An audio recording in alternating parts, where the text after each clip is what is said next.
Maybe nobody ever told you that you have a whole lot more responsibility to your destiny than you may have ever thought.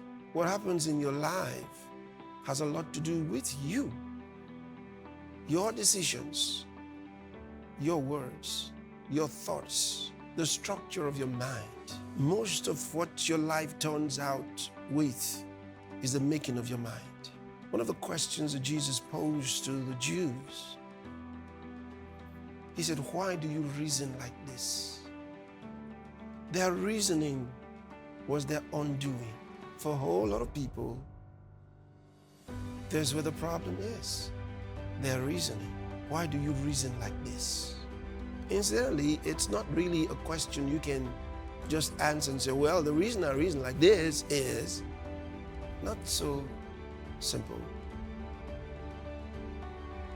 Because you reason the way you do because that's the library of thoughts in your system.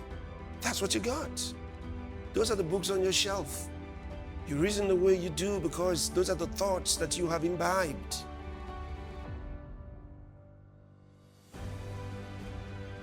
That's the kind of information that you have received. You gave yourself to the kind of information that you have. It's what you've been listening to. It's what you've been reading. So that's what has made up your life the way it is. You are the product of the information that you have imbibed. You can't be different from what you've been listening to and what you've been meditating on. Sometimes some people say, well, but I always listen to the Word of God. How true is that? Maybe you always cancel it with some other thought, some other information. Didn't you read it? What Jesus said, ye have made the Word of God of none effect by your traditions. Where they get their traditions from? Well, the things of society handed over to them. Information from your environment, from your upbringing. And those are the things that control your life. They make the Word of God that you have received of none effect.